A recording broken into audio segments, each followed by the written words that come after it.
From e-commerce manager at Bobby Brown Cosmetics by day to creative director at Boy Box at night. Edwin shares his journey in the fashion and beauty industry and the start of Boy Box, his pandemic baby. Get ready to have your cup poured into. Hey, Edwin, welcome. Thank you so much for being on the podcast today. So happy to be here. Thank you for the invite. I know. And thanks for Ashley for the connection. She also connected me with another person who I just did his episode yesterday. It was just a really good conversation. So I'm excited to get into this and like learn more about you. Absolutely. So, mental health check in. How is your mental health today? How are you feeling? How's life treating you? It's so funny that you actually are doing a mental health check-in because I just finished my last therapy session on Monday. Yeah, that's good to hear that you finished up therapy. What made you decide to like come to an end with it? Because I'm at that point where it's like I don't think I'm at an end yet, but I'm wondering when will I know it's time to like finish it? Well, I didn't think it was time for me to come to an end. I always believe that my life is in shambles because there's just so much going on at once. But it was actually something that my therapist recommended from, she was looking back at the time I started to our last session. And she was just like, I mean, you've seemed to make incredible progress and you've made all these great decisions for yourself. So I think, because she started to switch the cadence from like bi-weekly to monthly and now to stopping it.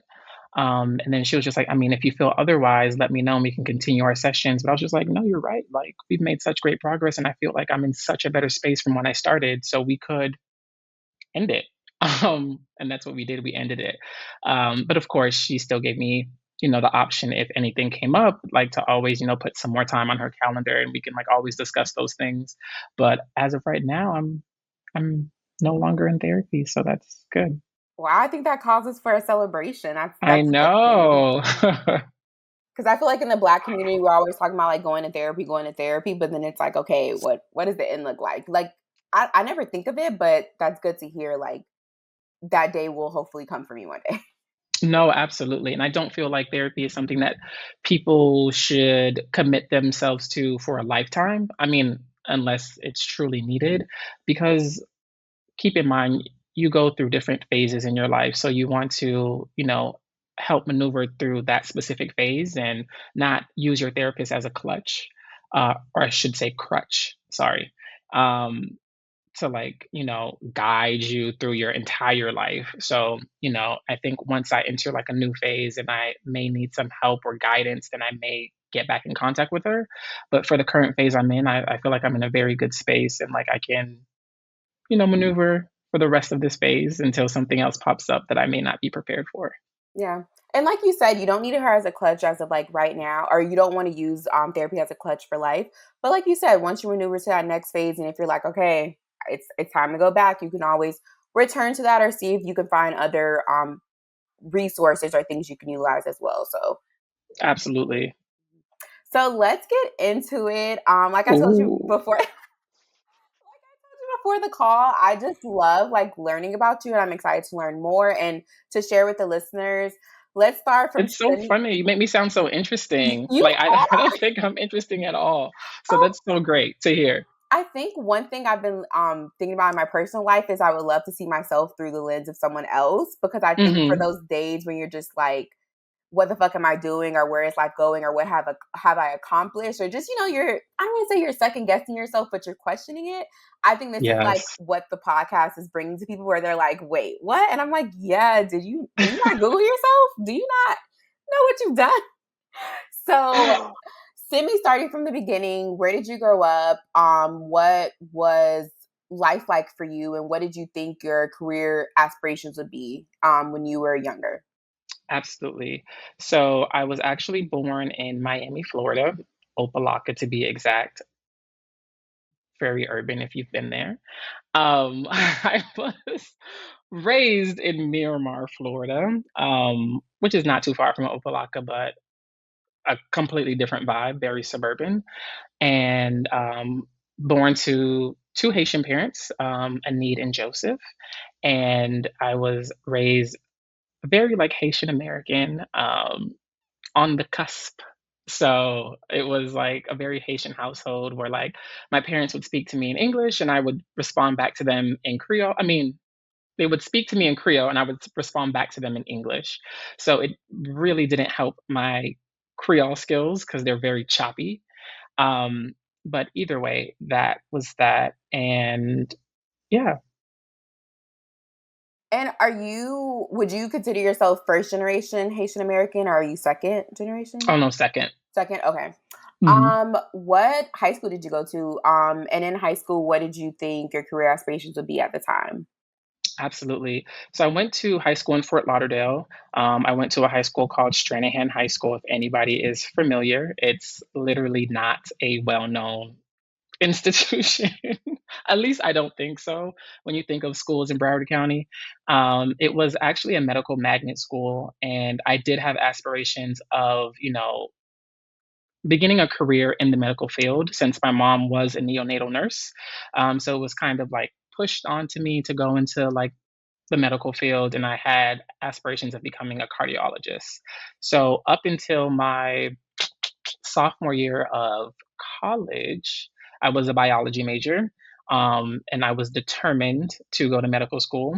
But then something in me was just like, this is not the life you want. You shouldn't do it. You're not happy. Like, being a biology major is not a fun experience if you actually do not enjoy the subject matter. Um, and although I was like maintaining doing well in the courses, I was just so unhappy.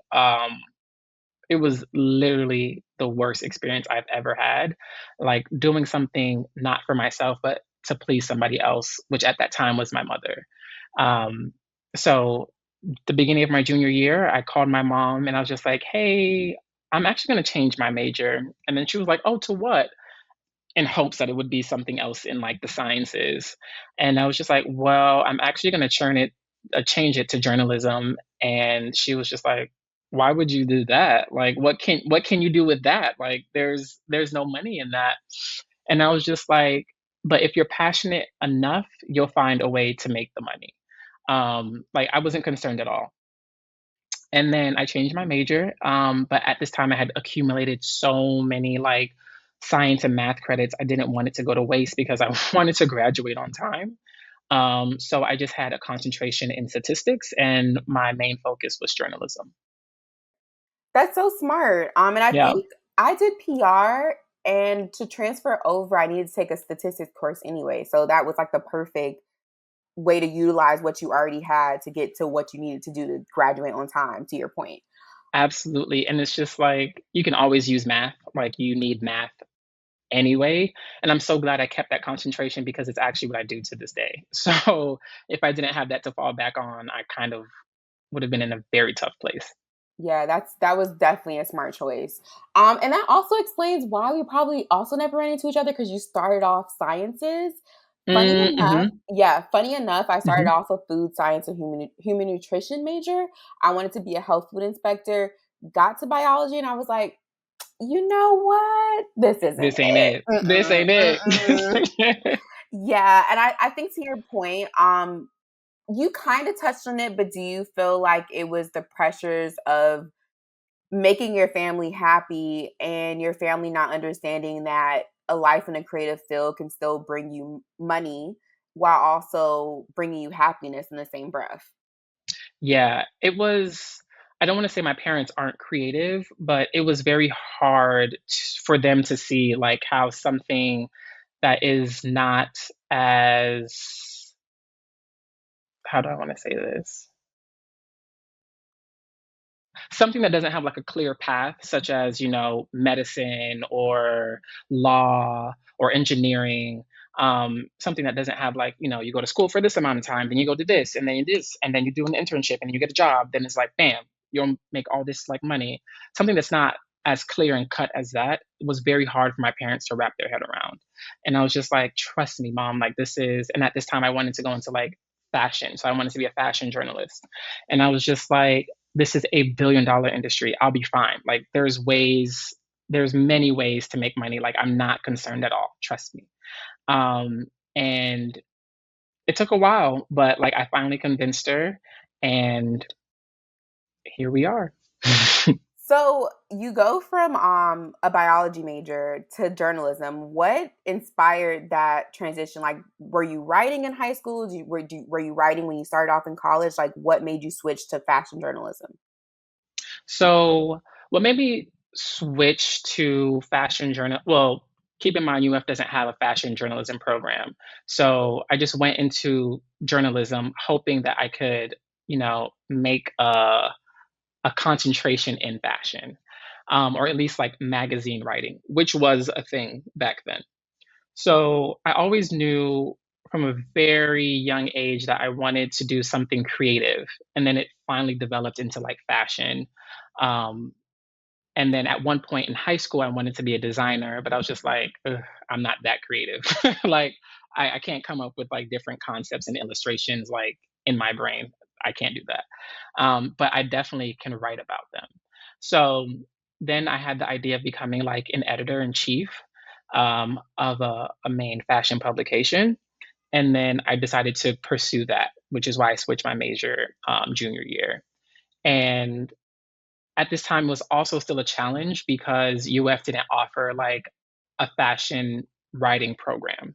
So it had journalism, it had magazine writing, but there wasn't like a strict concentration on fashion. So then I had to get creative again. So what I did was I created, there was an existing organization called the Florida Magazine Student Association. So I joined that because, everybody who was either affiliated with that organization or was like a member of the organization ended up with like the best internships. So I was just like, oh my gosh, like let me join this and like see what it's about. And then I can like find my next entrance into something. Um, and during that time, I actually became really good friends with the president of the organization. Her name was Christine Lamia. Shout out to Christine if she ends up watching this. And she had just finished an internship at 17 magazine. And I was just like, oh my gosh, like, this is great. Like, tell me more. Like, how do I do this? So I became a member of the organization. And one thing about this club is that every meeting we would have like a Skype interview with like a different editor or somebody at a different publication so we can get insight on what it actually was, like a day to day, like different, topics they were writing about or what it's just like to be an editor. Um, but for me, that wasn't enough. Like I wanted to take it a step further and I wanted to see what it actually was like to be in that publication, in that office, writing that story, or like, pulling that look for that shoot. I'm like more of like a hands-on person. So just hearing somebody talk about it wasn't enough for me. So I took it a step further, and the advisor for the program was Ted Spiker. So eventually, Christine graduated and she was no longer the president. And then I became the president. And then I went to Spiker and I was just like, hey, Spiker, I have an idea. It's kind of a big idea, but let's see what you think about it. So I was just like, we spent all this time telling these kids about these internships and they apply, and some of them don't get it because, they don't really have essentially what these publications are looking for because they don't have those like hands-on experiences. Why don't we do an annual trip where we take them to all of these publications, so like 5 to 6 publications, and then they can meet these editors, at least building that relationship. So when they do apply, they can be like, "Oh, we met you last spring. We had such a great conversation. We're with that organization. Do you think that you would be open to me being an intern for you, or whatever, whatever, whatever?" He said it was a great idea, um, and that I should pursue it, but unfortunately, the college could not fund it. So I was just like, damn, where am I going to get the money to take these kids to a whole new state? Like, this is, mind you, I was just like a junior. So I'm just like, I've never planned something of this magnitude. Like, I have about like 20 kids who want to go on this like adventure. I hyped them up about it. I'm just like, oh yeah, we're going to see all these editors. We're going to go here, we're going to go there. And they were so excited about it. So I had to like follow through. Um, so, but I really believed in my plan. And I was just like, this is not only going to change my life, but also the kids who do, enroll into this program and this organization. Like, this could give them an opportunity beyond me. So just go for it. So what I ended up doing was, I ended up taking out a loan to help, I know, to help pay for the the trip, because in order for the trip to happen, you had to have a school faculty or staff member in the J school to attend it with you to oversee everything, to help with like the planning, to oversee like, we had permission slips and all of that. So someone in the J school had to oversee that and actually physically go on the trip. And since it wasn't being sponsored, I had to pay for that person as well. So it was a lot, but at the end of the day, I'm glad I did it because that organization is still going strong. People are still getting internships from that program, and it's funny. The publications that we actually went to, a lot of people were placed in those internships. So I'm glad I did it. I mean, I don't regret it. And at this time, like, keep in mind, I went to like UF on a full ride, so I really didn't care that I took the loan out.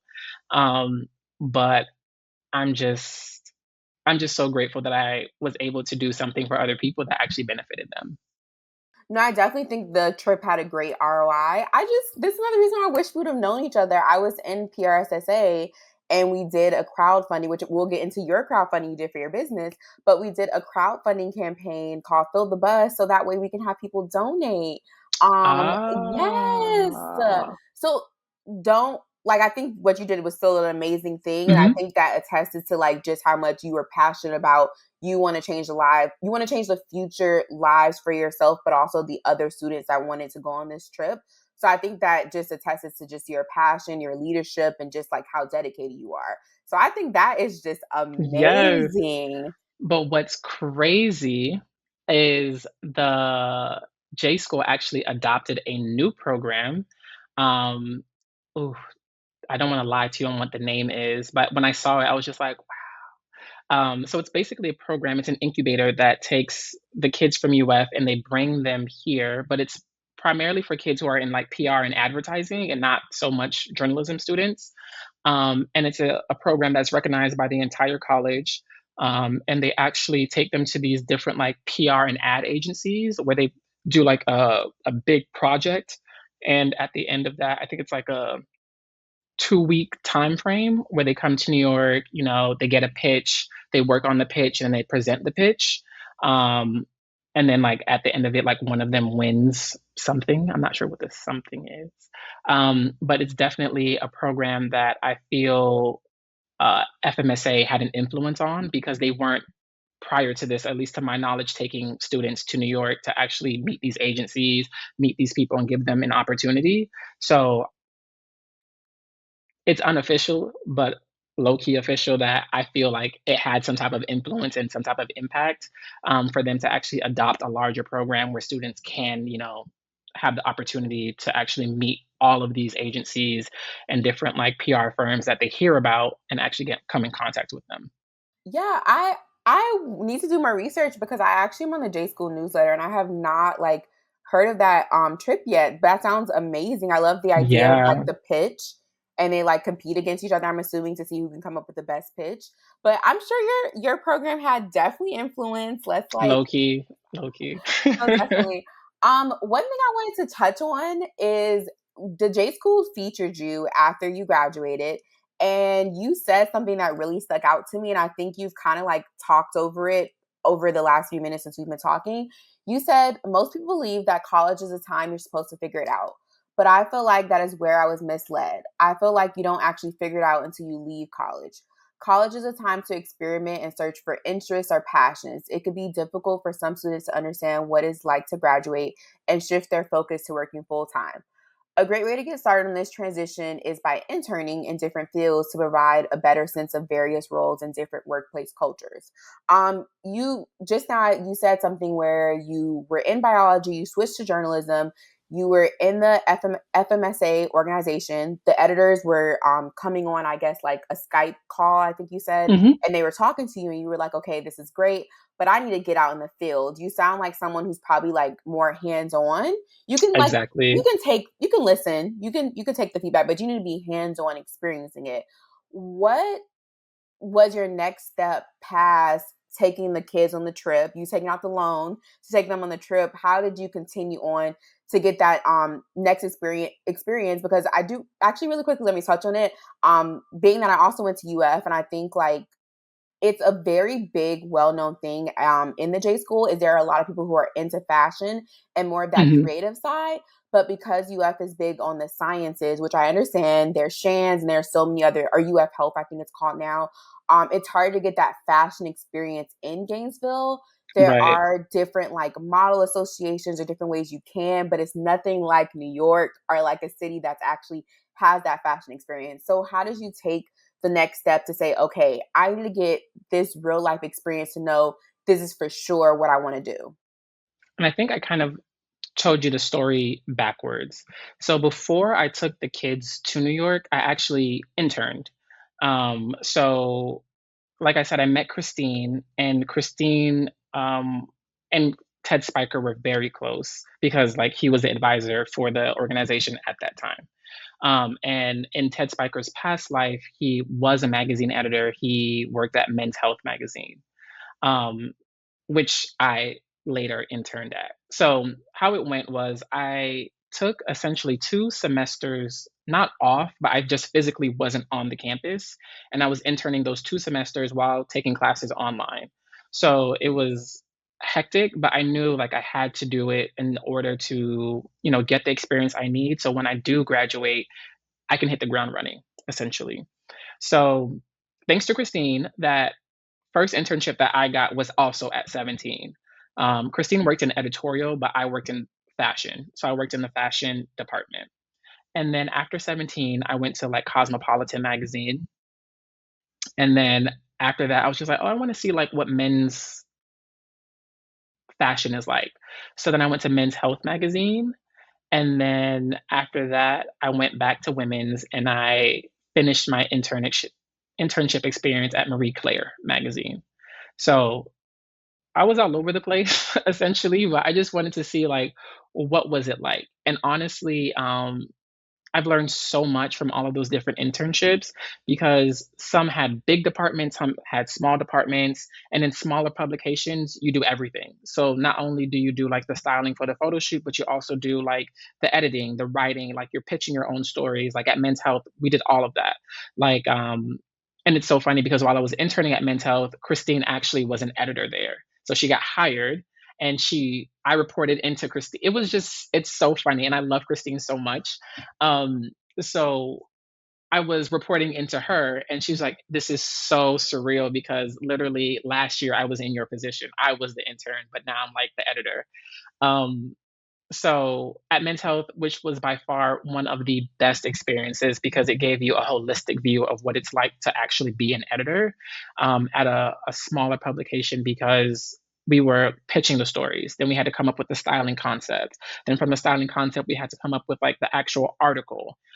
Is this going to appear in the actual print or is this going to be online? So it was just so great to see everything full circle, and I had like a great team there. Shout out to Brian, Sandra, and Dan. They were such great mentors, and we still are in contact to this day. So it was a lot to take 2 semesters off or work remotely, but it paid off in the end.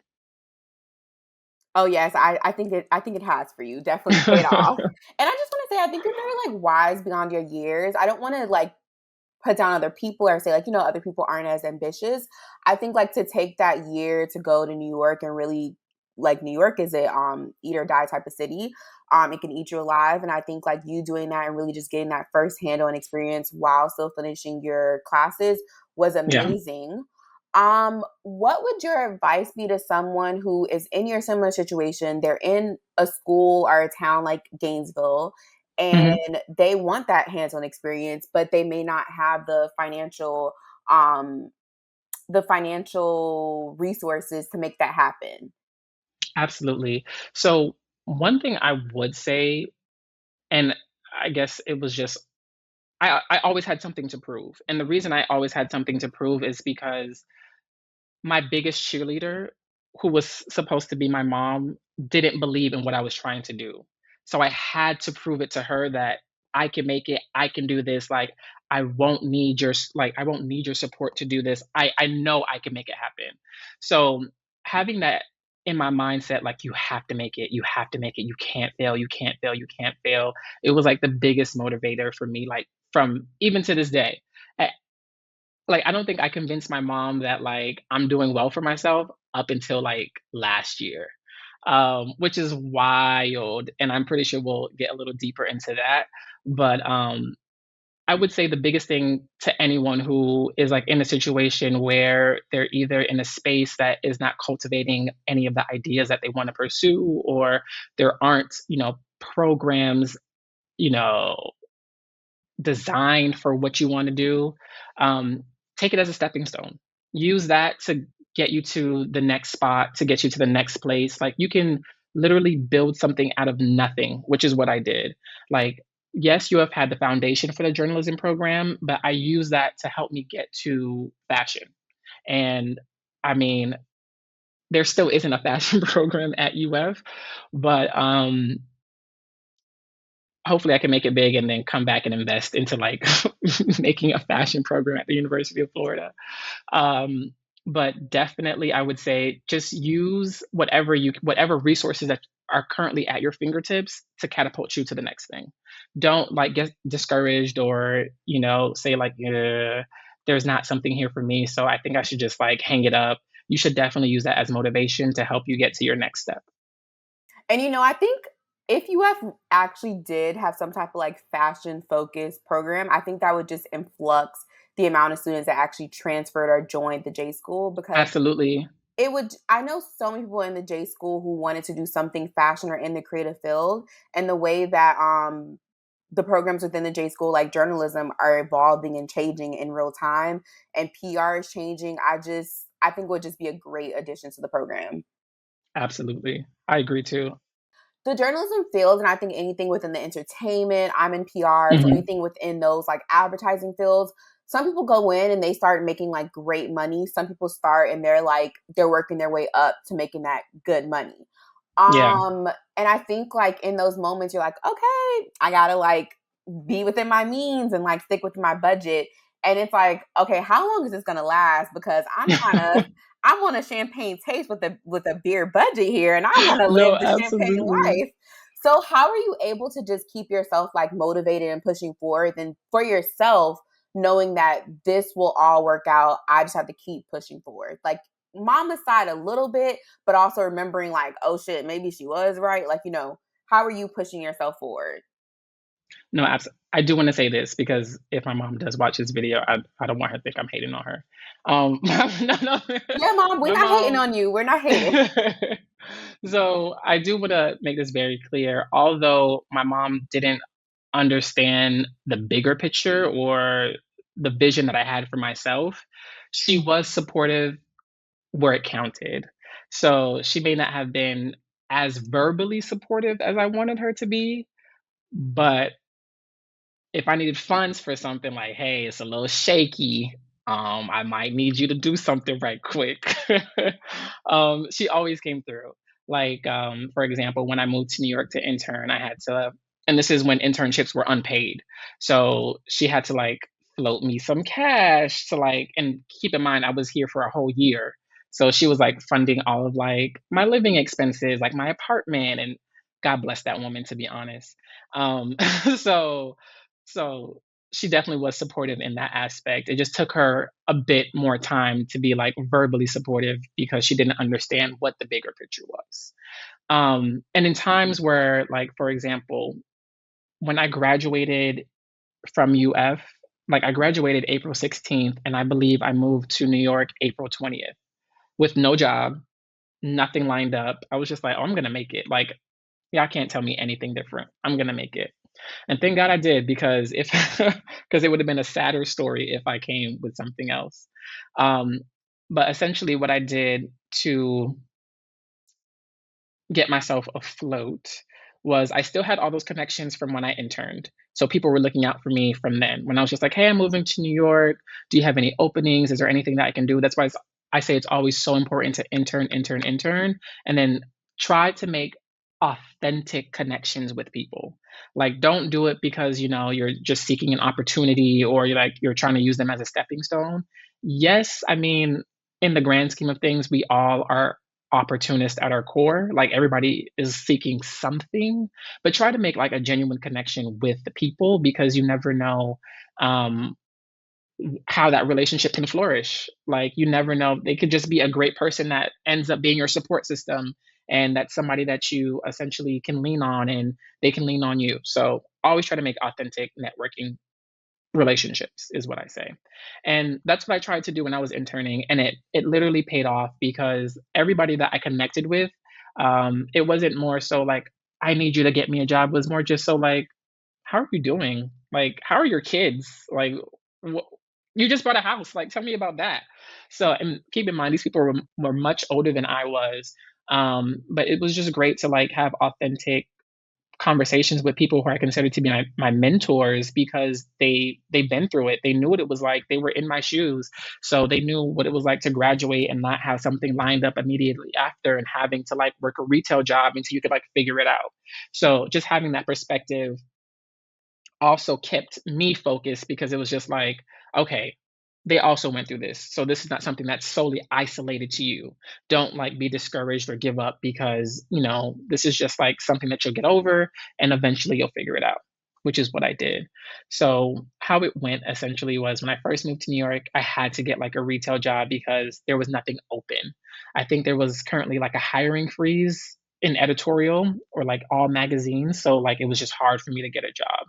And at this time, like people were in their positions for years, like 10 years, 9 years, like nobody was leaving their jobs. And I was just like, come on, like I need an in.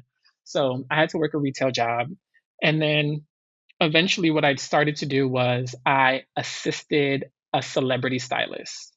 So I was like her first assistant. I became like a fashion assistant. And then I kind of shifted my path again. I was just like, oh, you know what? Maybe I could be like a celebrity stylist. It's not that bad. People say like I have an eye for this kind of stuff. So let's give it a shot. And then I did it for a while. I assisted her for like a year and a half.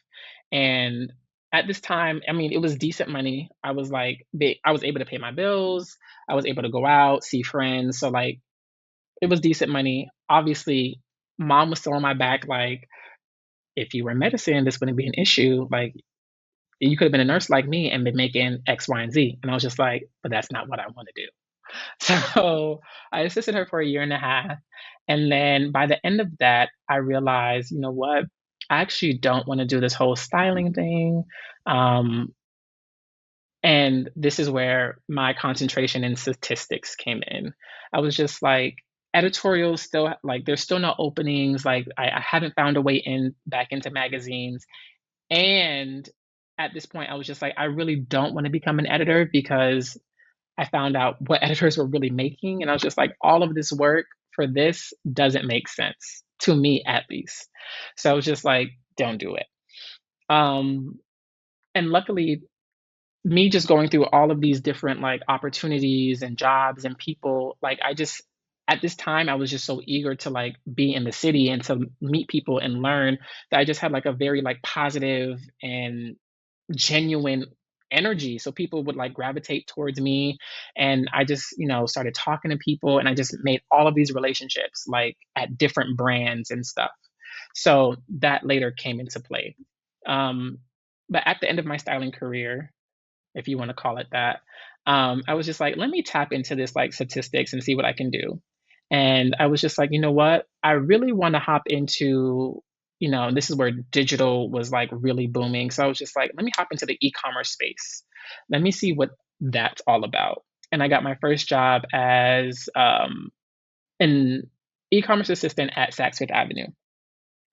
So a lot of people don't know, or a lot of people don't understand what entails e-commerce or what it looks like, but it's a lot. So going into that space and not having any prior experience, in that space as far as like internships was just like, whoa. And especially working for like a luxury brand such as Saks Fifth Avenue, where they have like tons of product, it was very overwhelming. So I was like overseeing the men's market. So, looking at men's shoes to be specific. And I was looking at like Gucci, Prada, Dolce, and like doing all of like the uploads for the website, like the copy on the website. Just more so, I guess, when it comes to compared to where I am now, is more like administrative things. But it was also a great experience to understand like the world of e-commerce and how it, you know, to understand your consumer and how they shop on the website and what they gravitate towards, and like it's a whole psychology to online shopping. So it was just really interesting to see. And then I was just like, you know what, I think I like this space. Like, it kind of like tied in fashion, but it also, let me flex my um math skills that I had like on the back burner for all of these years at this point. So let's tap into this and see like where it takes me. And then from there, I decided that I wanted to like stay in that space and stay in fashion. So then I left there and I became like a e-commerce coordinator at this brand called Sachin and Bobby. Sachin and Bobby was also a New York brand that focused on women's evening wear, and that experience was great. I was with the company for about 3 years, and they really took me under their wing. Like, Sachin and Bobby are a married couple, and I felt like their son. They would like take me to corporate events. They would take me to like all of these different things. Like, Bobby essentially, who was the wife, was like my fairy godmother. And she took me everywhere and she showed me everything. So it was a great experience. And I was able to work with my then manager, Lucas, and we built that entire online business from scratch. So I think by the end of our time there together, we grew it to be like a $2 million business, and we had very limited resources. So I was just like, this is great. Like, I'm so excited with like what I could do here. So it was an amazing experience. And then I decided to stay within that realm, and then I became an e-commerce manager at a women's accessories brand called Eugenia Kim. And then I grew her business as well, but this was a bit different because I took the job during the start of the pandemic, which was the worst thing imaginable. So imagine starting a job. You're in the office for that first week, and then they're just like, oh, we're going to work from home. Because at this time, they didn't understand what coronavirus was actually going to be. They didn't understand the magnitude of this virus. So they're like, oh, we'll probably be back in like 2 weeks, and then you'll come back to your desk and we'll work. Never came back to that office. And we had to work from home for the greater part of a year and a half, and I was tasked with building their online business. But luckily, thank God, I was able. The pandemic was actually a blessing because I was able to turn it into something magnificent. So the brand focused on women's accessories. So that's like encompassing of hats, headbands, bags. And at this time, this is when Zoom was popping. So everybody was on Zoom doing like Zoom parties, Zoom meetings, or whatever. And people weren't like getting their hair done. So we were like selling headbands like crazy. So people weren't like doing their hair, but they were buying our headbands, our scrunchies, and all of that. And that's how I spun it. I was just like, go to your next Zoom party wearing like a Eugenia Kim headband that shows your personality, or like customize your own headband. Like, we were coming up with anything to sell this damn product. And that's literally what happened. And it really paid off for us. And we did like another initiative where we were able to come up with like these customizable like face masks, since everybody had to wear a face mask outside, and we sold them on the website. That blew up. So luckily, I was able to come up with all these different initiatives with my then manager, Bridget, and we turned it around. And I think, if I'm not mistaken, that first year that I was there, we made $700,000. And I was just like, okay, this is great. Like, I guess I know what I'm doing. Like, you have to have an act for like marketing, but also understanding the analytics behind it to like really appeal to the consumer to make sure that they're interested in the product and they eventually want to convert and then come back and do a repeat purchase and so on and so forth. So it just worked out. And I stayed with that company for 2 years. And then I eventually left and I went to where I am currently, which is Estee Lauder, focusing on the Bobbi Brown brand, also doing e-commerce and retention. So that was a lot. I talked for a lot, so I'm sorry. No, but this is part of why I love doing the podcast is because so I do want to touch on a few things. Yeah. You I think your story is just so beautiful and I think like the research I've done but actually hearing you tell the story it's like, whoa, now it all makes sense how everything stacked up on top of each other. The Mhm. first thing I do want to touch on is you made a note of like networking is important or making Yes. connections is important, like interning.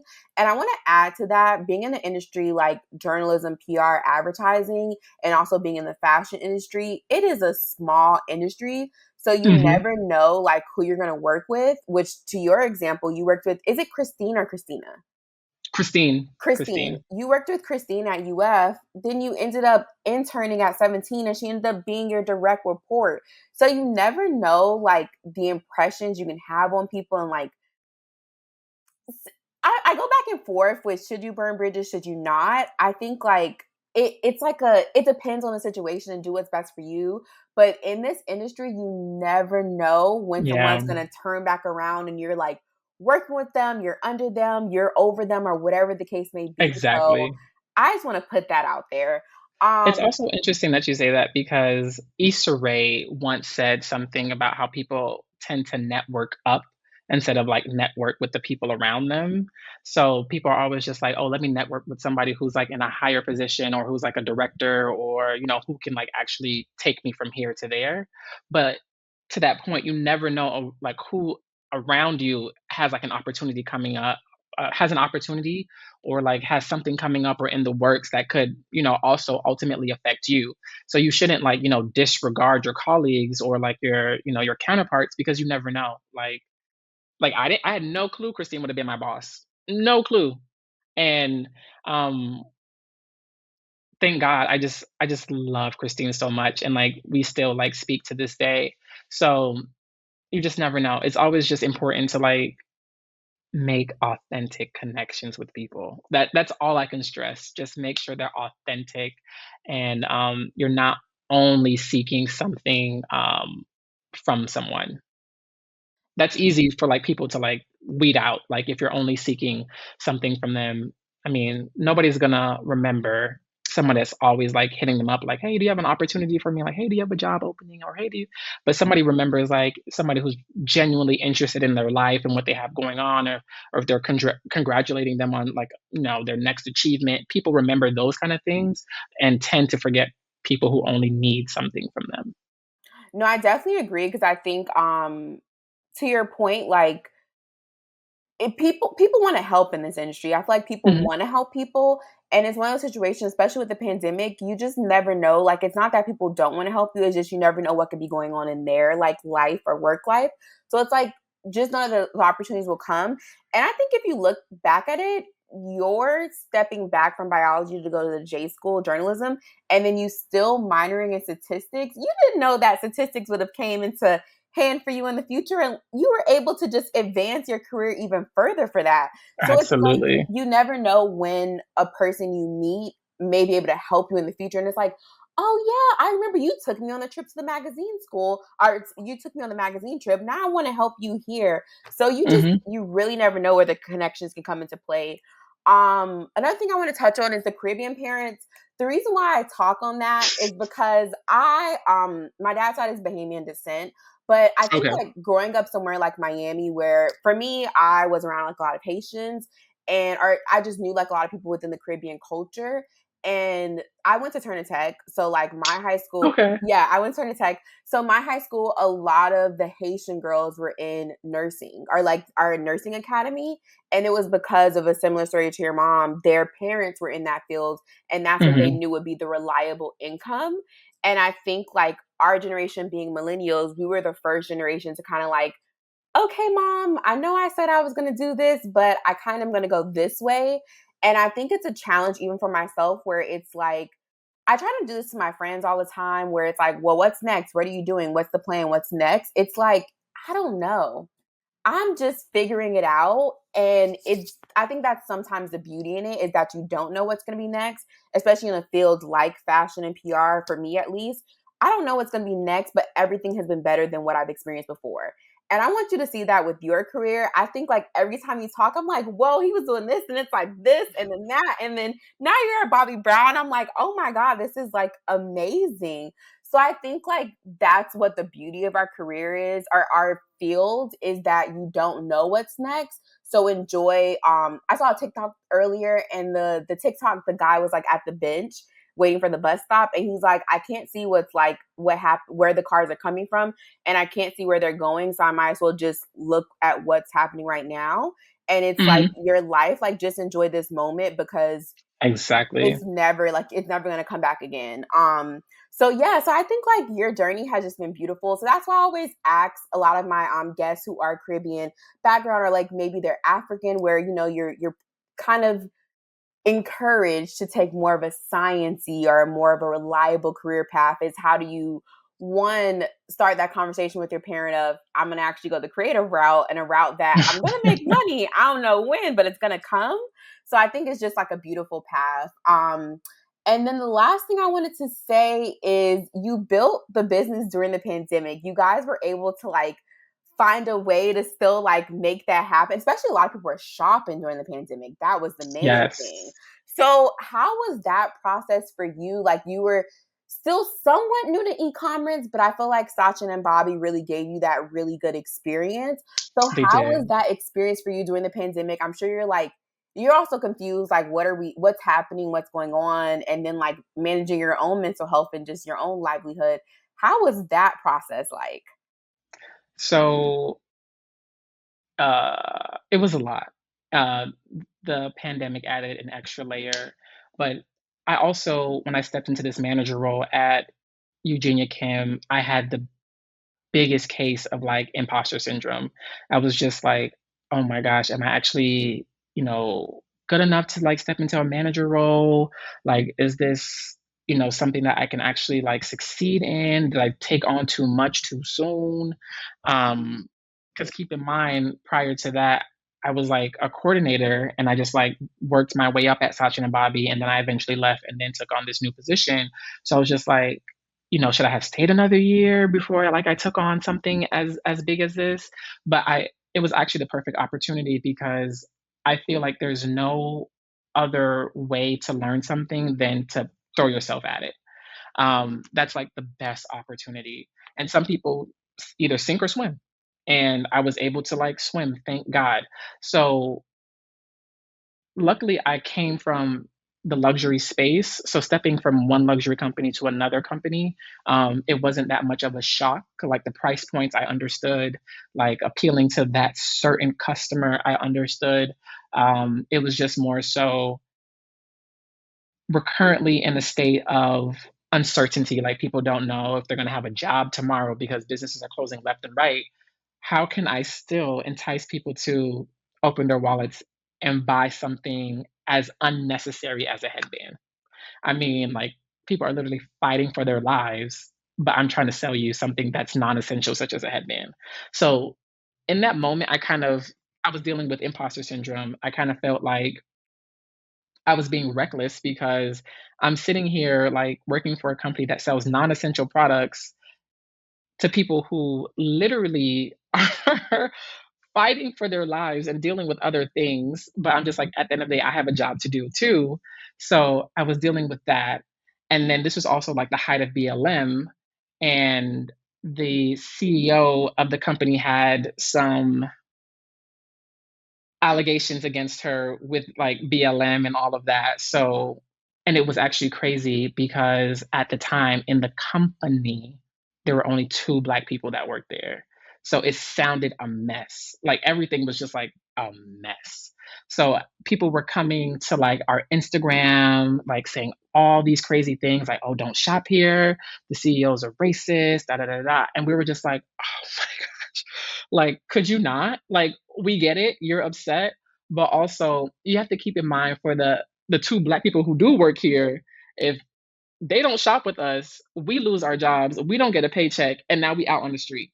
So I get it. Cancel culture was like a big thing and it was very real, but and in some instances, like some people do deserve to be canceled, but you also have to think of when you think of these bigger corporations or like these businesses in general, there are other people behind it making it run. And those people are not in the same places as a CEO. Like we don't have the luxury of, you know, being able to lose our job or lose a source of revenue. Like that's not a thing for us. So at this time, like it was that stress on top of it. And like just, you know, thinking about my coworkers and like, are we gonna have a job next month? Because the way they're trying to cancel us, it's real. So, and at this point, like not only were we selling online, but we we're also selling in department stores. And we were just like, oh shoot, like if this cancel culture thing heightens, they may drop us in department stores. And at this time, we were like at Saks Fifth Avenue, Neiman Marcus, Bergdorf Goodman. If like they stop placing orders, we're all kind of screwed. So it was all of that.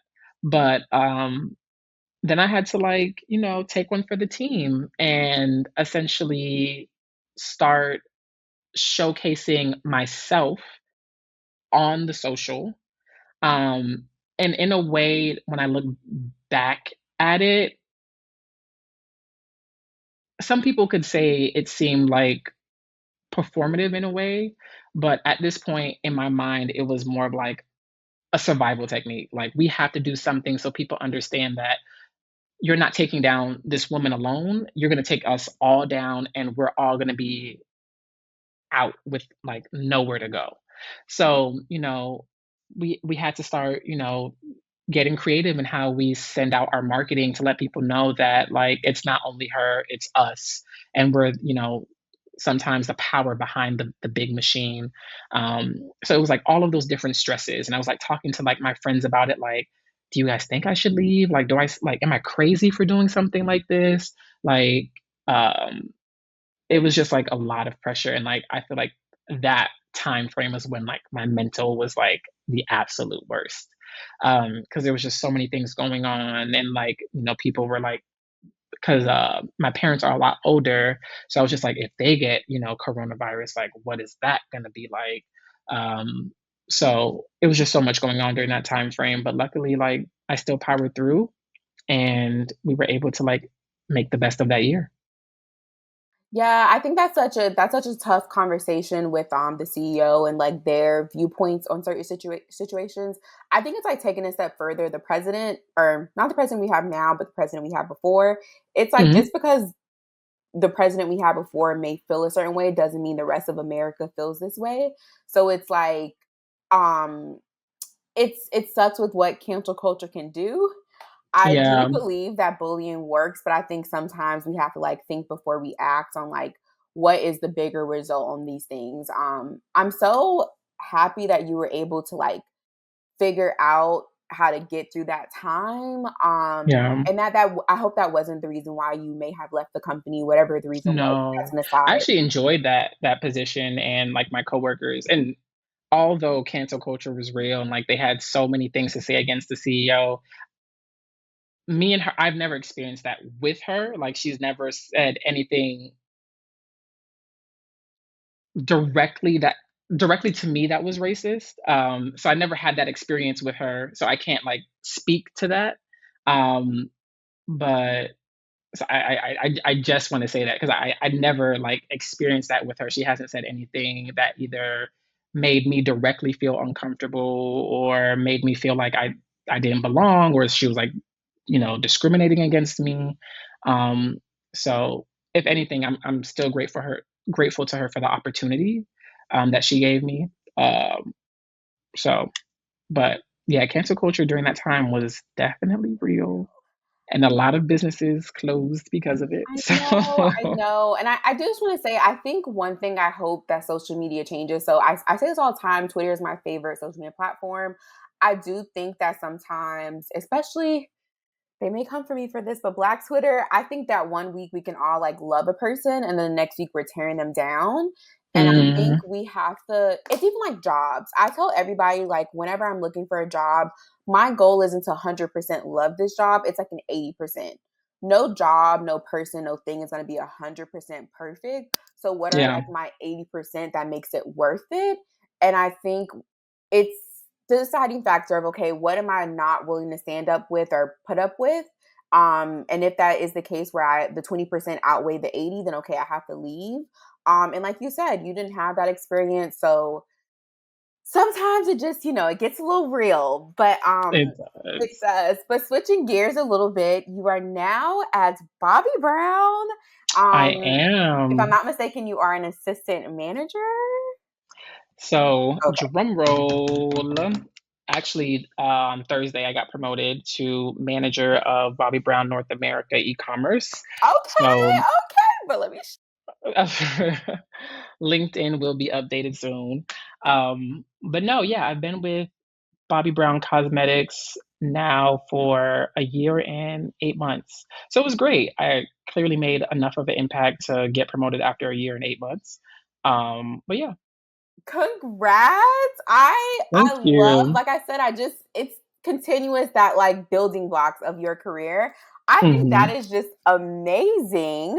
Aside from Bobby Brown, you do also have a brand that you are the creative director for and co-founder, if I'm not mistaken. Yes, Boybox. How did that yes. come about? I'm obviously not a male. I don't identify as male, but I think like I always think about this when I'm shopping. The men's clothing is always like hidden away at the top floor. It's always like if Mm, it is a section, it's always like the smallest section possible. I think the first time I like personally saw like men's clothing or undergarments highlighted was like a Savage X Fenty situation. yeah, yeah. So, what made you and your co-founder come up with the idea of Boybox? So actually, Boybox was our pandemic brainchild. So it started in August of 22, and I co-founded it with my best friend Malik Glee. And most people are just like, you should never start a business with your best friend because it's gonna ruin the relationship. And I was like, never. And it actually didn't. Like our relationship is stronger than ever, and I feel like this business actually put a lot of things into perspective for us as far as like how we interact with each other, how we work together, how we collaborate. And I just love Malik. So there's that. But the business actually evolved like my work life. It's taken on many phases and different facets. So when we first started the business, it was actually a kit, and it was like I think 4 to 5 different kits with like safe sex essentials. So it was like, the pandemic, but people were still having sneaky links. So we was just like, oh my gosh, how cute would it be if we came up with like a tangible whole kit, like something that you can take to like, do your little quick 1 2 and then come back home. Because we always, in theory, we're talking about like a whole bag, in the black community, like a whole bag, a whole kit. Oh, I'm about to, go see, let me just, pack a quick little bag. So it Your was just spend the like, night bag. yeah, spend the night bag, all of that. So I was just like, let's make it a real thing. So we made it a real thing, and it was like great. Like people were, because the bags had like cute little phrases. So one of the bags actually said "Ho Kit." Another one said "The Weekend," and this is like when SZA came out with the song "The Weekend." Then one of them said "Fun Girl," which was like paying homage to Summer Walker. Um, and then there was another one said "Discreet." So it was like 4 different bags with all these like cute sayings, and they were like different colors, which people were like buying and like giving to their friends, and like people were coming to us and like buying them for like bachelorette parties. It was like a whole thing. So I was just like, oh, this is lit. Like people are buying these kits, like we're selling them, they're into it. Because I mean, yeah, it was COVID, but people were still having sex. It was still a thing. So at least like be safe about it. So, and then we came with like a whole, pamphlet about how to, it's actually hilarious, about how to like have safe sex during COVID. It was just so much. And especially like both me and Malik identifying as, gay black men, and like hookup culture is a very prominent thing in our community.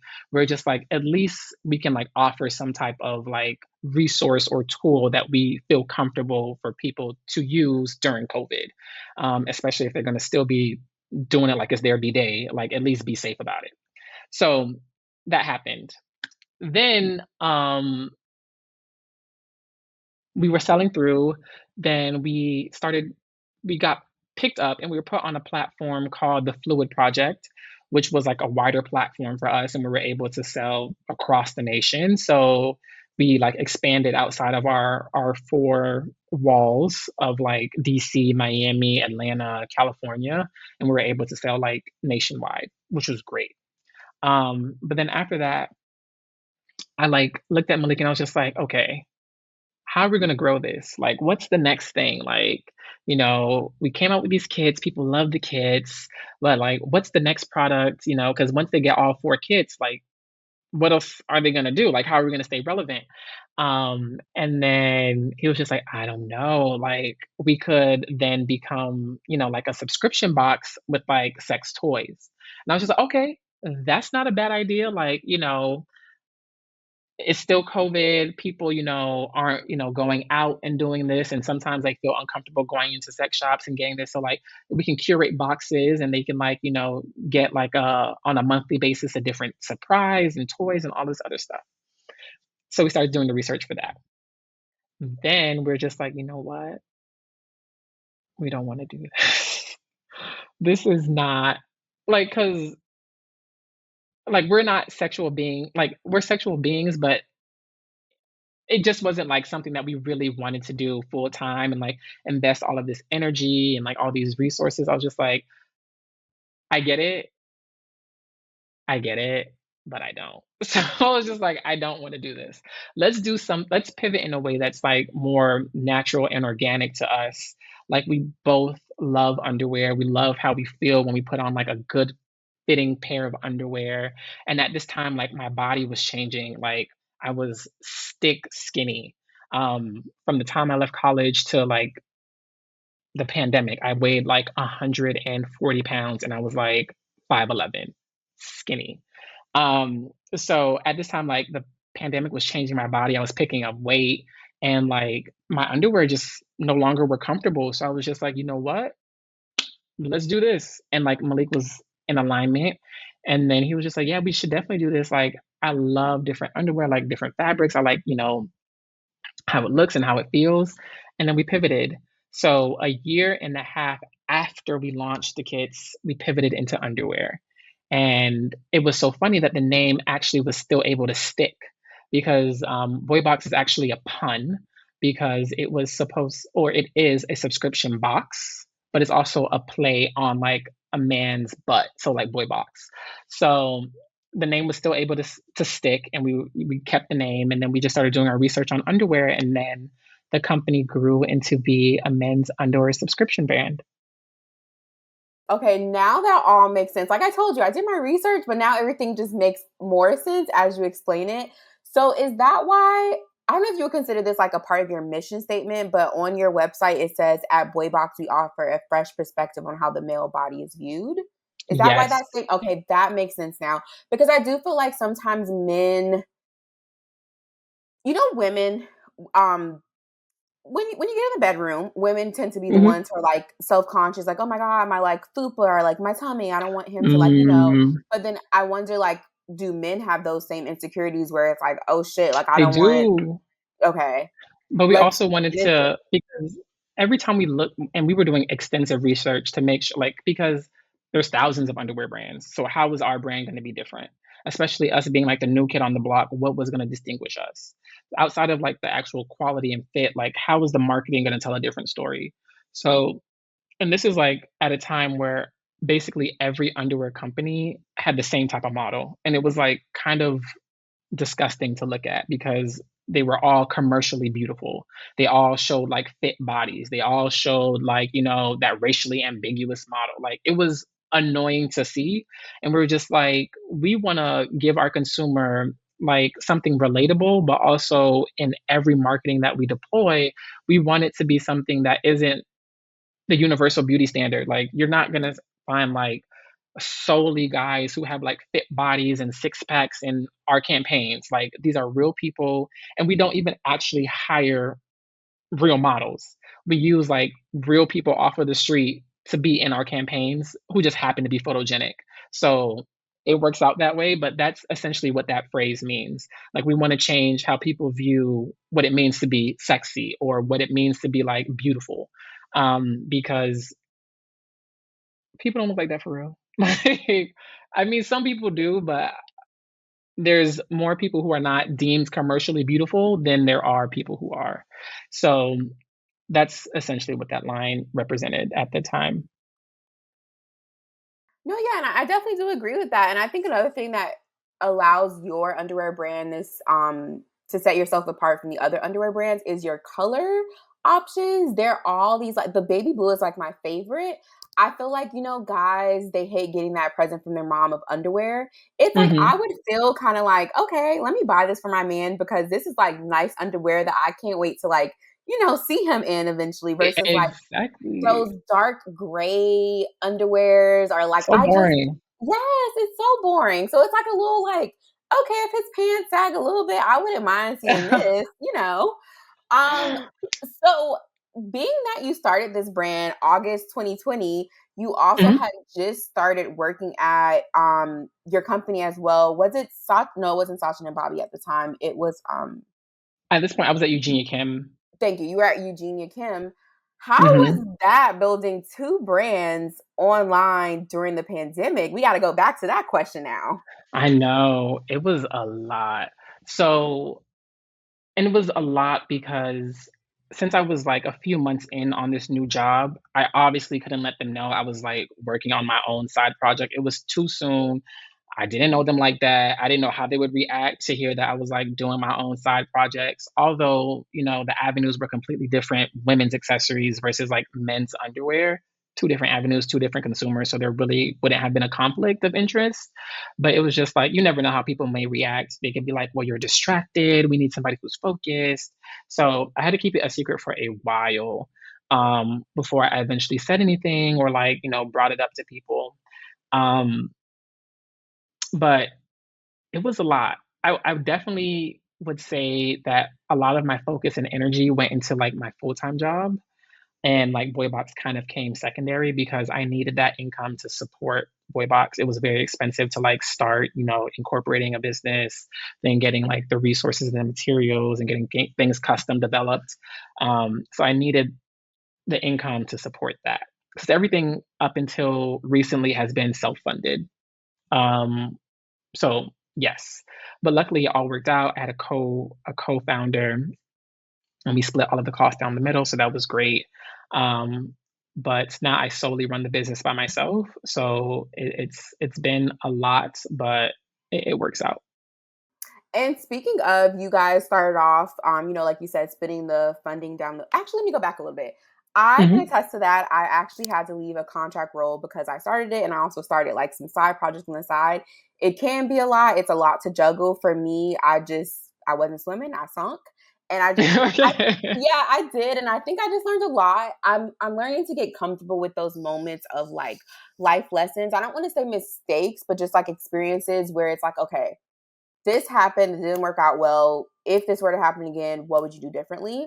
Yeah. And luckily it was able to really just, figure it out. And I do think with COVID and like we were outside, but it was like you said, sneaky outside. So it was Hmm. where you could really do your 9 to 5 and then probably I assume do like the 5 to 10 or 5 to 9 because where else were you gonna go? What else were you gonna do Exactly. besides watch TV or be on the phone with this person for like 5 hours?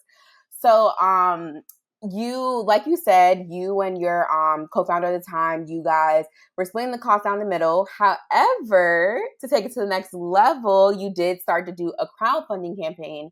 I am intrigued to understand what led you to do crowdfunding, only because I know, for example, when you did Hmm. the trip in college, you took out a loan. I Hmm. know that that is a big topic. I feel like especially when it comes to black businesses is do I self fund? Do I take out a loan? Should I do a grant? Like which route to go down? What led you to the crowdfunding route? So, great question. At this point, we were in the process of development for the underwear. Like we were actually getting them produced in large quantities. So the self-funding was cute for a bit, but then when you're realizing like you have to spend $30,000, $40,000, it's just like, whoa, this is a lot all at once. So I was just like, let me tap into my network to see how we can get this funded. And there's And no someone was just afterpay like, for stuff like that. There's no afterpay. no, they want their money up front. That factory wanted their money up front. So I was just like, okay, let me see how I'm gonna get this money so I can get these underwear produced because I'm someone who like has to make it happen. Like I have to see it through. And at this point, my mama's still back there like, what are you doing? What is this? Like kind of thing. So I have to prove to her that this is also gonna be successful. Um, so I tapped into my network, and my somebody in my network was just like, "Oh, have you ever thought of Kickstarter?" Kickstarter is a platform that solely helps creative projects. So I was just like, "No, I never thought of Kickstarter." It didn't cross my mind. I'm not familiar with the platform, so I did some research on Kickstarter, and then I was just like, "Okay, this seems like the platform for me. Like, let's do it." So the only limitation with Kickstarter is once you set that date, you can't change it, and if you don't hit the number by that date, you get none of the funds. So, excuse me, it was like very nerve wracking. And I've never pushed something so hard down people's throats before than I did in my life. I was just like, y'all, come on, every day. Did you donate? Did you donate? Did you tell your friends? Did you, come on, did you tap? And I was so in all, I didn't make the funding goal. The funding goal was 30,000. Um, and I was so devastated because I was like, I want to say like 60% towards the goal. And it was like a 40-day window, I believe. The first Kickstarter, it was like a 40-day window, and I didn't make it. And I was like, oh my gosh, I was so close. And I raised like thousands of dollars. And I was just like, and you telling me I can't get any of it? So I was so devastated, but things always work out. So even though I didn't make the funding goal, there was someone who did donate on the platform. And so everybody that donates to the platform, when you make it or you don't make it, they send out an email notification saying like, hey, um, the goal wasn't met, so we won't charge your card for the donation amount that you pledged. So that happened, and then the person reached out to me directly and was just like, hey, I noticed that you didn't make your funding goal, but we still want to donate X amount to you. Um, and then I was just like, are you kidding me? Like, is there a cost to this? Like, are you asking for a percentage of the business? And they were like, no, we just like love your persistence. We believe in the brand. We think it's a great product. Here's the money. And they wrote me a check. I know. The funny thing is, I was gonna ask you once you said that if you didn't make the goal, you don't get the money. I was gonna ask you then where does the money go? That is amazing. Yeah. And So, yeah, literally. So basically on Kickstarter, all you're doing is making pledges. So let's say today is June 24th and I started a Kickstarter today and I set it for 30 days. So that means it would end on July 24th. So on July 24th, if you haven't made your funding goal, everybody that's pledged, their card won't get charged. So you have like when you're signing up to pledge, it asks you for your credit card information and it says if the goal has been met, we will charge your card. Let's say you pledged $100. We'll charge $100 on this date. Which I should have told people because maybe that would have been more incentive. Like you guys have a month to get the money together, so like I just put your card down and then like you know, and then worry about getting the money in a month. Um, but yeah, so because everybody was just like, well, what happens to my money? I was just like, well, it was never charged, so it never happened. But yeah, that's exactly what happens. yeah, because I think I'm thinking more like a GoFundMe where once I put the money down, it is taken from my Oh, card. no. Oh no, yeah, it's the Mm-mm. opposite where it's like, okay, we're gonna take it's like a hold almost. Like, well, not even like a hold, but it is like a hold where it's like, okay, we're gonna take $100 because that's what you pledge out on this date. So Yep. even though you weren't able to meet the goal, you still were able to still get funding. What do you think the next steps are for you in sense of like releasing the briefs or the undergarment line? So it's actually the funding from that actually produced our first collection, which was the Boy Box Blues. So it's the I love alliteration, so that's why I called it that Boy Box Blues BBB. And it is a series of three different underwears.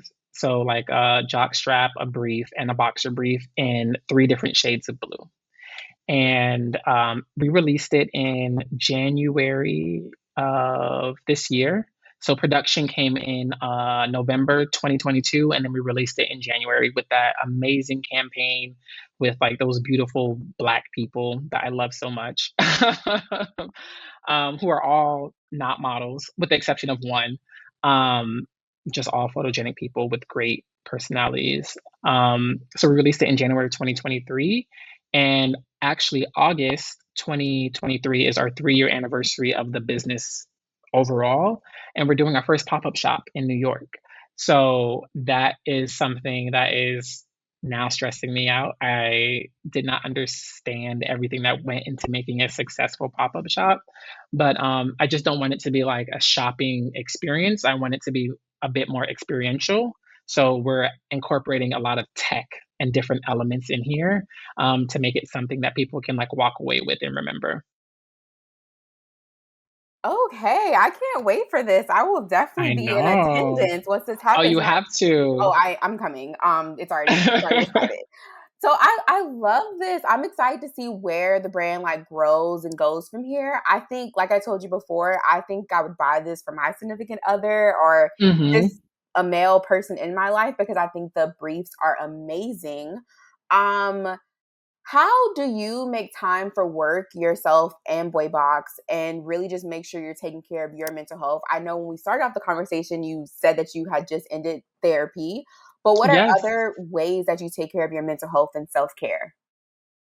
So I guess for what I'm about to say, I have to give like a bit of context. Um, so from the time I left like Eugenia Kim to the time I started Bobbi Brown, um, it was a lot on me because and I hope I don't sound crazy. But I decided to start a consulting business for e-commerce.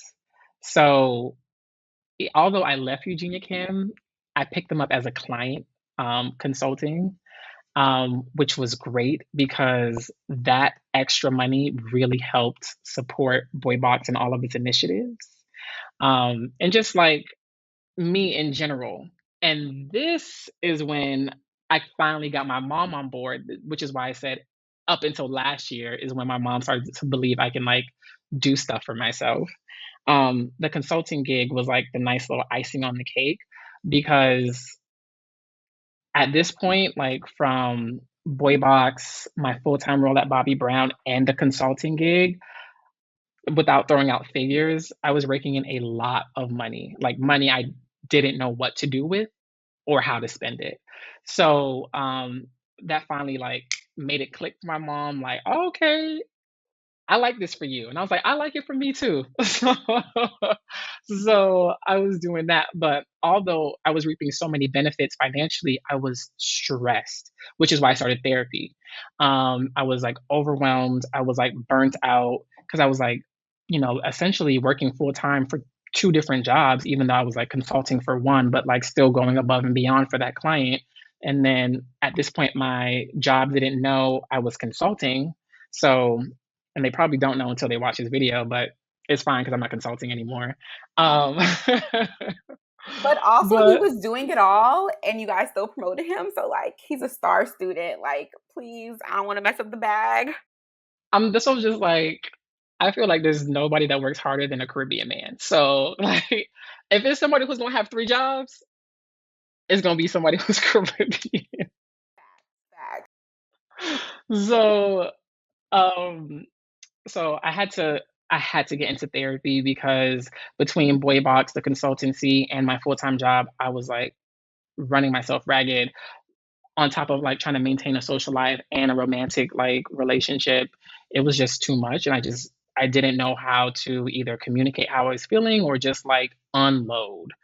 Um, so I really needed, outside help, which is why I finally got into therapy, and we made tremendous progress. And sorry, I was able to, find, she helped me realize that you can't be Superman. Like, you're in a great position now financially, but you can't do this forever. Like, it's not sustainable.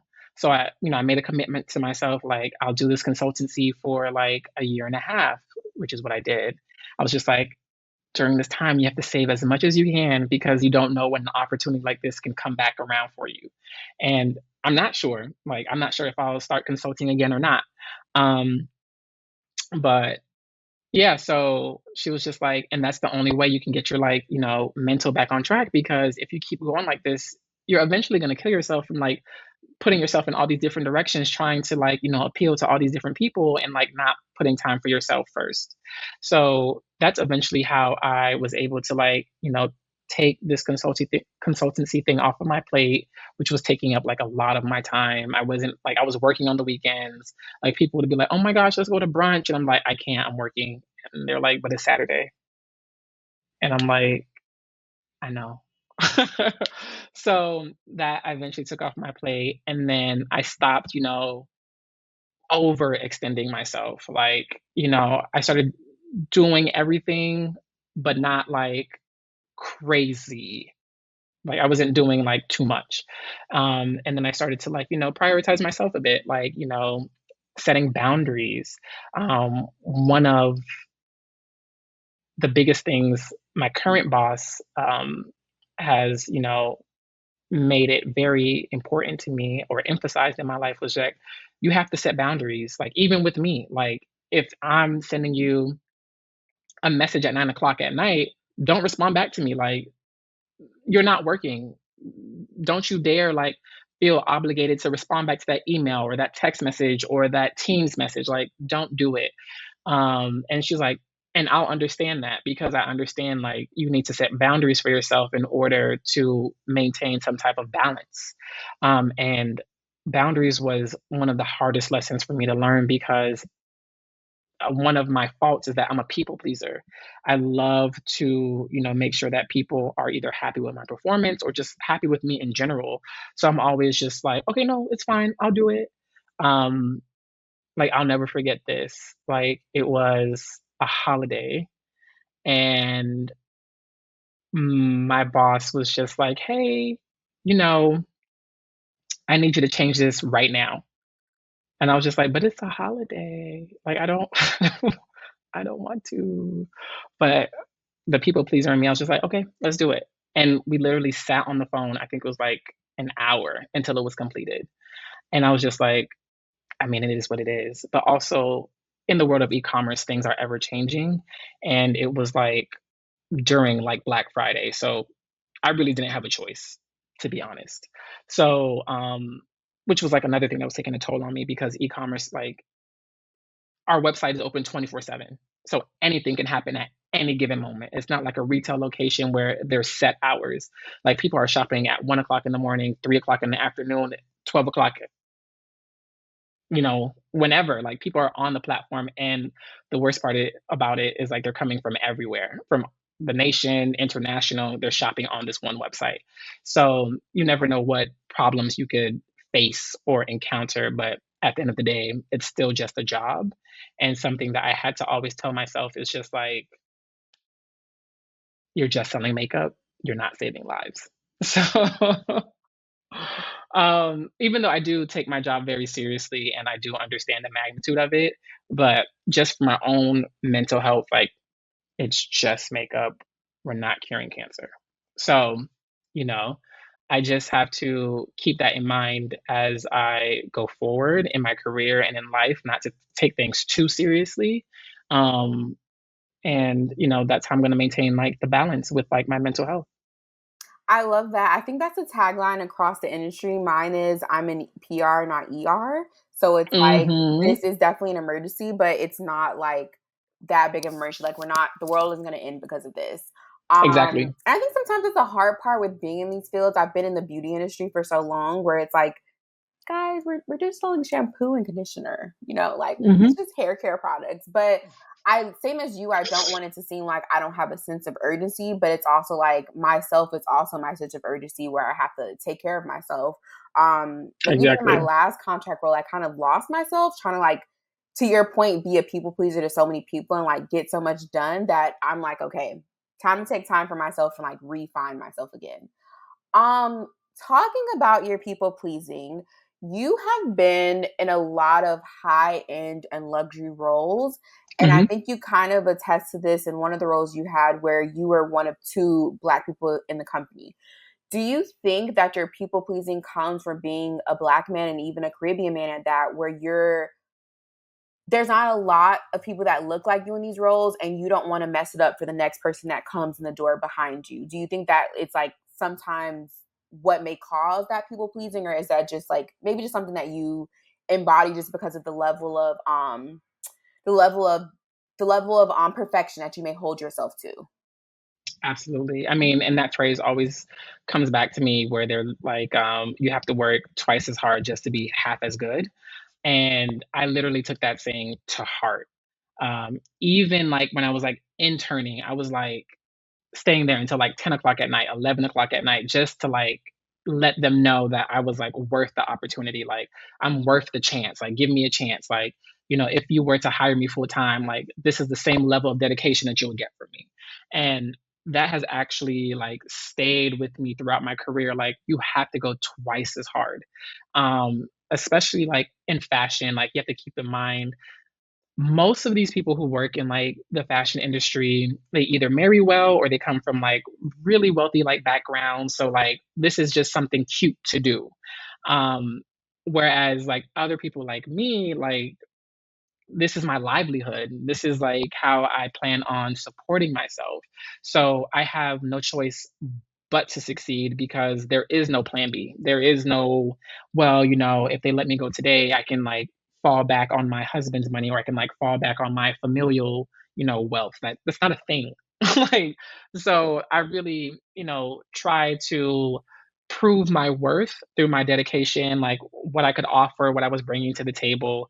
And I felt like I always had to be on it. Like I always, especially being like a person of color, I was just like, we can't be the people that lack, especially in this.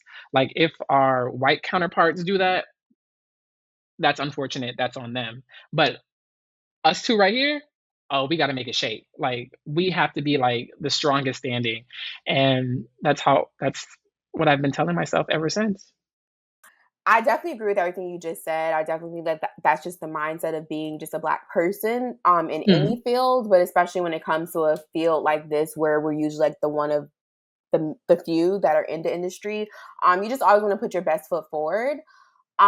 This episode will actually come out during Fashion Week. And, I'm really big on Fashion Week and balancing your mental health. What is your advice to anyone who may be working fashion week for the first time or in the fashion industry for the first time? What is your advice to them who are getting started in their career and trying to find that balance between how do I prove that I can do this job, that I'm the right person for it, but also not lose themselves and make sure that they're maintaining their mental health, a social life, and whatever else may come with that for themselves? Absolutely. So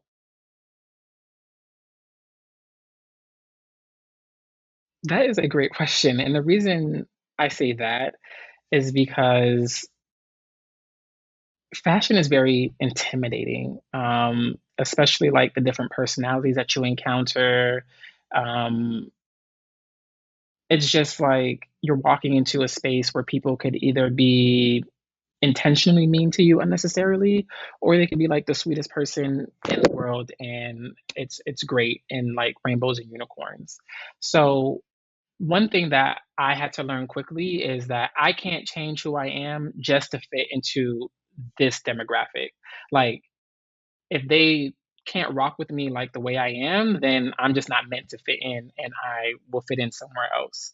So also one thing that I did while I was like at the University of Florida was I was a New York Fashion Week intern. And it was like a week long internship for like September Fashion Week.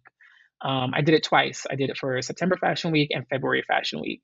And the amount of personalities that you meet is crazy. Like some good, some bad, and it's just like, but at the end of the day, you can't like bend yourself to like please people. You really You can't. And you see it so often because people just want to be accepted. People just want to feel like they belong to something. And I can't lie. When I was like younger and in my career, I was doing that. I was like hanging out with people and like I changed the way I dress, I changed the way I talk. Like it was a whole situation just because I was new. I wanted like people to like me. I wanted to fit in. But like later down the road, I was just like, no. Like some of the biggest people in fashion are like some of the most unhappiest people. And it's because like they're playing a character, like they're playing a role that's not them. And that's exhausting. Like, could you imagine having to wake up every morning and put on a mask? And then when you come back home, you take off that mask and then you can like finally breathe. So it's just like it's exhausting. And luckily, I've been able to meet like some genuine, authentic people in fashion that, affirm that like it's okay to be yourself. Like you don't have to put on.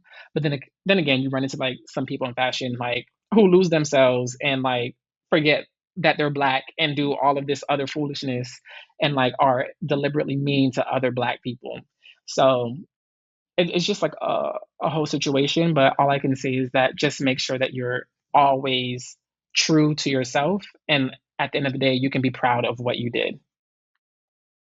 And a part of me wonders if that comes with just stepping into like your 20s and into like the real world. Because, like depending on what type of school life you had, especially high school, where it's like, or, school life in general, you kind of go to the same place every day. You see the same people. So you know who's your Hmm. friends, who's not your friends. Versus like once you step into the real world, you can kind of like reinvent yourself a little bit.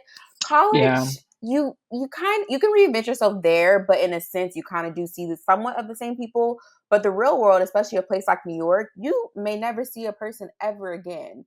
Like, I feel like this is a place in my life where I've met someone, we had a great conversation, a great connection, fell off the face of the earth. I don't know where they See? went. So it's like you can really just reinvent yourself. And I think, like you said, a lot of people within the fashion industry, like you said, they're trying to be a persona, but just stay true to yourself. You'll find your tribe no matter where you You go. will. Yeah. You will. And I'm so grateful I found my tribe.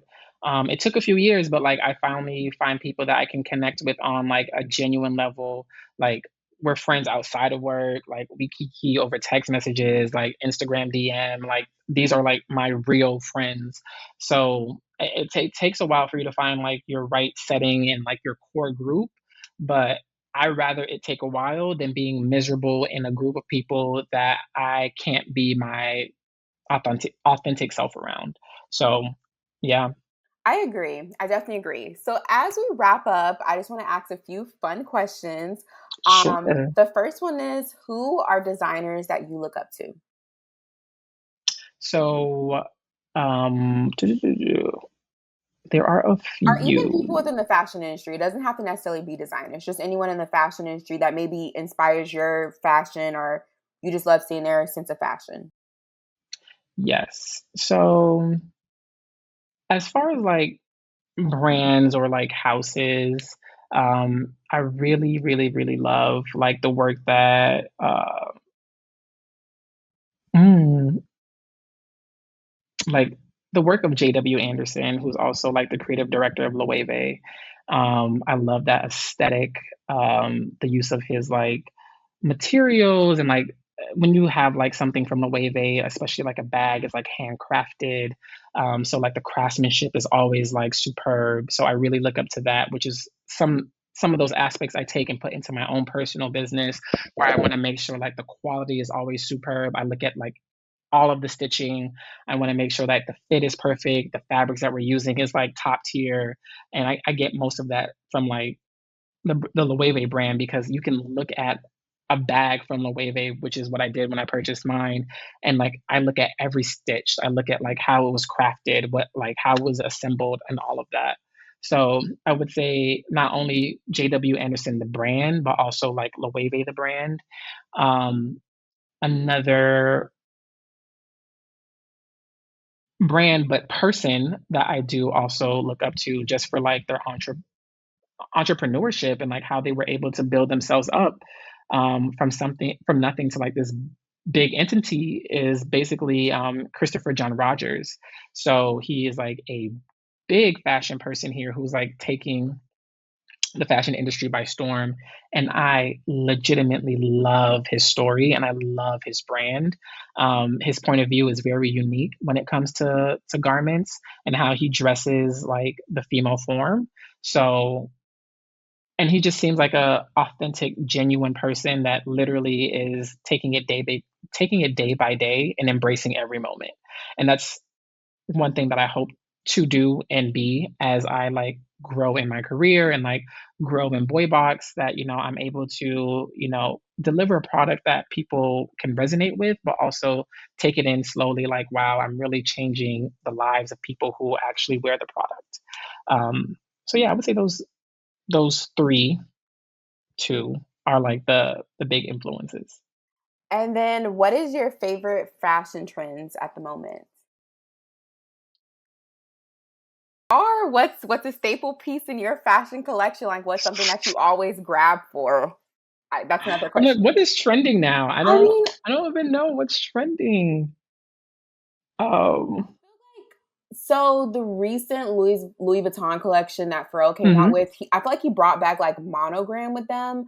Or I saw people talking Oh, about like yeah, yeah, yeah. loud luxury, and then Telfar they just dropped the monogram bag. So I feel like loud luxury is Oh, coming back. I don't okay. know what other people have dropped recently, but those are just like what I've seen this week at least. Yeah, and shout out to Pharrell, like him being the new creative director for Men's LV. That's amazing. Um, and I low-key didn't know that until I saw the show. I'm not sure if that was like announced anywhere because I was just like, I I think it didn't was know a this was a thing. I think it was a touchy conversation considering that the previous person passed. So I think it was like a Yeah, very like silent transition and that was like his okay, he's passed, like now we can actually like, yeah. yeah, okay. Because I was just like, did I just not pay attention or like was this also just not mentioned to anybody else? But okay, so I still don't have a trend because I don't know.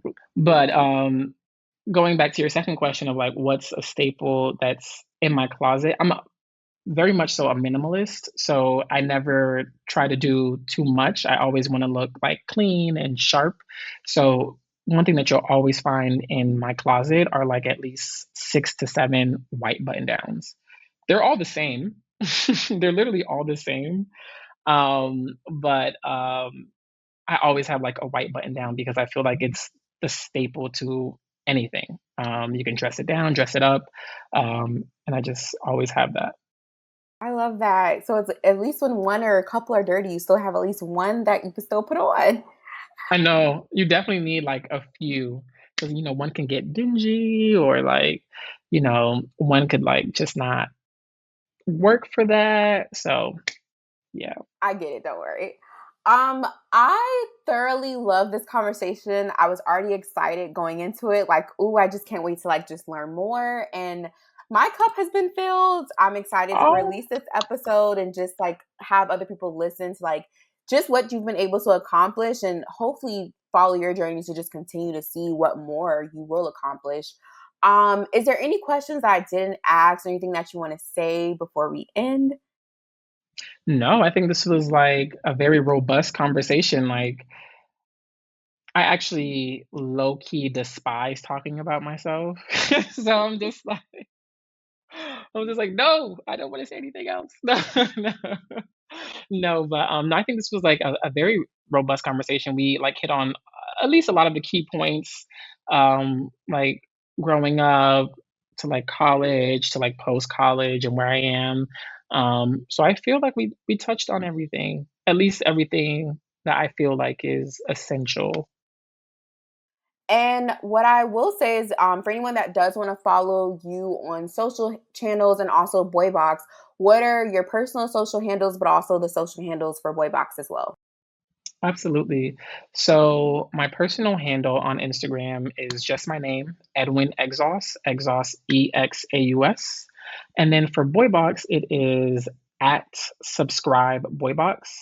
Um, and our website is www.subscribeboybox.com. Go ahead and make a purchase for your boy. But yeah, so that's where you can find me and my business. Perfect. And I'll have all of the social handles links below in the show notes for anyone that wants to like click and go like directly to the platforms. But thank you so Awesome. much for this No, thank conversation. Of you. course. Can't wait until the next episode to get your cup filled. Follow us on our social media platforms at Pour Into My Cup on Instagram, TikTok, Twitter, and Pinterest. Make sure you subscribe to the podcast to stay updated when new episodes are released. Leave a review and pour into someone else's cup by sharing the podcast. And I have to ask, is your cup half empty or half full? Peace, love, happiness. Brashiba signing off.